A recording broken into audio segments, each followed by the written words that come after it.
बिस्मिल्लाहिर्रहमानिर्रहीम। तुलबा, हमने last lecture के अंदर हरारत सबक पढ़ा था, जिसका इंट्रोडक्शन और तफसील से मैंने कुछ मालूमात आप लोगों को दी थी।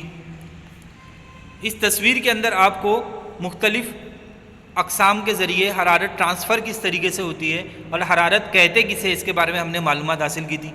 इसी के साथ हमने इस बारे में मालूमात हासिल की थी कि हरारत जो है मुंतकिल किस तरीके से होती है। मैंने एक आपको एग्ज़ाम्पल दिया था कि अगर आप गैस के चूल्हे के ऊपर कोई बर्तन रख देते हैं और उसे गर्म करते हैं, या पानी गर्म कर रहे हो आप, अब उसी के अंदर आप एक चम्मच रख देते हो जो डायरेक्टली आग से तो नहीं लगता है, लेकिन वो जो गर्म हो रहा बर्तन उसके ऊपर अटैच है। तो आप थोड़ी देर के बाद में जब उस चम्मच को टच करते हो, छूते हो, तो आपको क्या दिखाई देता है? वो बर्तन जो है, जो वो चम्मच है, वो भी गर्म हो जाता है। इसी तरीके से आप देख रहे हैं मुख्तलिफ तस्वीर के अंदर हरारत हासिल करने के मुख्तलिफ तरीके। अब हम एक तजुर्बा करेंगे इंतकाल हरारत के तरीके, ईसाल, एहमाल और अशाए हरारत। अब इसमें हमें ज़रूरी अशिया कौन कौन सी लेनी है? सबसे पहले स्टेनलेस स्टील या लोहे, एल्यूमिनियम और तांबे की पट्टियाँ। इस तस्वीर के अंदर आपको 3 पट्टियाँ दिखाई दे रही है। मुख्तलिफ मेटल की ये पट्टियाँ हैं, मुख्तलिफ धातु की ये पट्टियाँ मौजूद है। एक स्टील की है, एक लोहे की है और एक एल्यूमिनियम की है। मोमबत्ती लेना है, बर्नर लेना है। अमल तकरीबन 30 सम लंबी मसावी हजम की स्टेनलेस स्टील, लोहे, तांबे और एल्यूमिनियम की जैसी शक्ल व जसामत की पट्टियाँ लेना है। अब यहाँ पर हमने 3 पट्टियाँ ली है, लेकिन ये एक ही साइज़ की मौजूद है। हर एक पट्टी पर 2-2 सम के फासले पर मोमबत्ती की मदद से मोम की बूंद टपकाइए।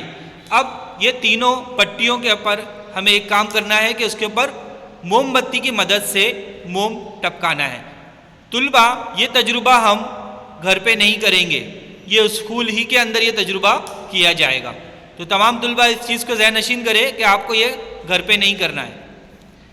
तो हमने क्या करें, इन तीनों मेटल की, मुख्तलिफ मेटल की पट्टियों के ऊपर मोम की बूंदें टपका दिए। अब तीसरा अमल क्या करना है? हर एक पट्टी पर 2-2 सम के फासले पर मोम हमने टपका दिए। उसके आगे हर मोम की बूंद पर एक पिन खड़ी लगा दीजिए, जिस तरीके से आपको तस्वीर में दिखाई दे रहा है कि हमने इसके ऊपर पिन खड़ी कर दिए हैं। यानी जो बूंद आपने टपकाए थे उसके अंदर हमने पिन को खड़ा कर दिया है। अब स्टील या लोहे, एल्यूमिनियम और तांबे की पट्टियों के सिरे से एक साथ बर्नर के शोले पर पकड़िए, थोड़ी देर तक मुशाहिदा कीजिए। हम क्या करेंगे, यहाँ पर एक तरफ आग यहाँ पे लगा देंगे साइड में और देखेंगे कि क्या अमल होता है। आपने क्या देखा, किस पट्टी के पिन सबसे पहले गिरते हैं, क्यों? पिनें बर्नर के शोले के करीब से गिरती जाती है। आप लोग यहाँ पे देखोगे कि जो बर्नर के करीब, यानी कि जो हीट के करीब है, हरारत के करीब है, आग के करीब है, वो जो है सबसे पहले गिरते जाएगी शोले के करीब से।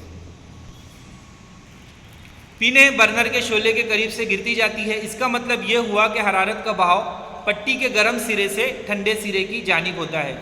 यानी कि अभी हरारत ट्रांसफ़र होना शुरू हो गई और ये गर्म सिरे से ठंडे सिरे की जानिब जा रही है। इससे किस तरीके से मालूम पड़ा? क्योंकि सबसे पहली पिन जो गिरी होगी वो बर्नर के करीब वाली पिन होगी, उसके बाद वाली पिन दूसरी, उसके बाद वाली पिन तीसरी। यानी कि यहाँ से जो है बर्नर के पास से हीट जो है ट्रांसफ़र हो रही है, बर्नर के शोले के करीब से गिरती जाती है। अच्छा, इस तमाम अमल को ईसाल हरारत, कंडक्शन कहते हैं, इंग्लिश में जिसे कहेंगे कंडक्शन, के हरारत का बहाव पट्टी के गर्म सिरे से ठंडे सिरे की जानिब होता है और इस अमल को, मुंतकिली को ईसाल हरारत कहते हैं। तांबे की पट्टी के पिन सबसे पहले गिरते हैं, इसके बाद एल्यूमिनियम का। अभी तीसरा चीज़ हमें यह देखना है कि कौन से मेटल के पिन जो है सबसे पहले गिराए जाते हैं। तांबे के पट्टी के पिन जो है सबसे पहले गिरते हैं।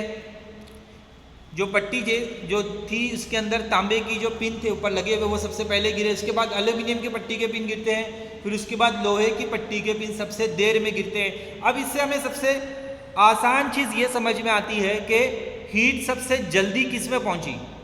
आप खुद बता सकते हो, जिसमें सबसे ज़्यादा पिन फौरन गिर रही है, यानी कि तांबे की। इससे वाज़ेह होता है कि तांबे में इसाले हरारत जल्द होता है। अशिया में इसाले हरारत इन अशिया की खुसूसियत पर मुनसर होता है। हरारत का इसाल ठोस अशिया में होता है, यानी इसाले हरारत के लिए वास्ते की ज़रूरत होती है। अब इस चीज़ को आप लोग समझ गए होंगे कि सबसे पहले इसाले हरारत यानी हरारत की मुंतकिली कौन से मेटल में होती है, और मेटल के अंदर हरारत को ट्रांसफ़र करने के लिए कहीं पर भी आपको किसी शय की ज़रूरत होती है। यानी हरारत की मुंतकिली यानी एक जगह से दूसरी जगह जो हरारत मुंतकिल होती है उसमें किसी चीज़ की ज़रूरत दरमियान में होती है। आगे हम पढ़ेंगे माए में हरारत की मुंतकिली। माए, अब ये दूसरा तजुर्बा है जिसे हम देखेंगे कि किस तरीके से इस तजुर्बे को किया गया और माए के अंदर किस तरीके से हरारत पाई गई। ज़रूरी अशिया बीकर लिए पोटाशियम परमैग्नेट की कलमें हैं, बर्नर है, पानी वगैरह। अमल, कांच के एक बीकर में पानी लीजिए, उसे बर्नर से धीमे शोले पर गर्म कीजिए, पोटाशियम परमैग्नेट की चंद कलमें इसमें डाल दीजिए। अब बीकर के पानी का बगौर मुशाहिदा कीजिए। देखिए इस बीकर के अंदर हमने 3-4 चीज़ें डाली है।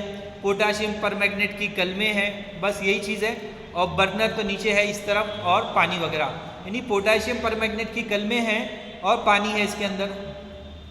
कांच के एक बीकर को हमने क्या करें, इसमें गर्म करें, नीचे शोले के जरिए इसमें गर्म किया गया। पोटाशियम परमैग्नेट की चंद कलमें इसके अंदर डाल दें। अब बीकर के पानी का बगैर मुशाहिदा करें। आपने क्या देखा, पानी में नीचे से ऊपर और ऊपर से नीचे होने वाले बहाव नजर आता है। अब यहाँ पर आपको बाकायदा दिखाई देगा कि ऊपर से नीचे की जानी पानी बह रहा है या नीचे के ऊपर से जानी पानी बह रहा है। ये किस तरीके से हमें दिखाई देगा, आगे हम पढ़ते हैं। ये बहाव पोटाशियम परमैग्नेट के सुर्खी माइल जामनी रंग की वजह से वाज़ेह तौर पर नजर आता है। पानी को गर्म करने पर पहले बीकर की तह का पानी गर्म होना शुरू होता है और इसकी कसाफत कम होकर वो ऊपर की तरफ हो जाता है। इसकी जगह लेने के लिए ऊपर का ठंडा पानी नीचे आता है। इस तरह भाव के जरिए हरारत मुंतकिल होती है। इसके जरिए यानी कि एक रोटेशन होता है, एक तरीके से ये पानी रोटेट हो रहा है, ऊपर से नीचे की जानिब, नीचे से ऊपर की जानिब, जिससे ये सर्कल बनाया जाता है ना। यानी कि जो ठंडा पानी है फिर वो नीचे की तरफ आएगा, फिर वो गर्म हो जाएगा, फिर वो ऊपर की तरफ ठंडा पानी जाएगा, फिर दूसरे को गर्म कर देगा। ये सर्कल चलते रहेगा। फिर ऊपर का ठंडा पानी क्या होगा, फिर वो नीचे की तरफ आएगा और फिर वो गर्म हो जाएगा। यानी कि ये सर्कल हमको बाकायदा दिखाई देता है कि पानी किस तरीके से गर्म होता है और हरारत किस तरीके से पानी के अंदर मुंतकिल होती है या ट्रांसफ़र होती है। तुलबा इसको आप समझ चुके होंगे कि किस तरीके से जो है हमने यहाँ पर इस चीज़ को सीखा। आगे हम पढ़ते हैं तीसरा एक्सपेरिमेंट, ज़रूरी अशिया। तुलबा इन दोनों तजुर्बे को आप अपनी स्कूल की बुक में लिखेंगे। इंशाअल्लाह नेक्स्ट तजुर्बा मैं आपको अगले लेक्चर में कराऊंगा। अल्लाह हाफिज़।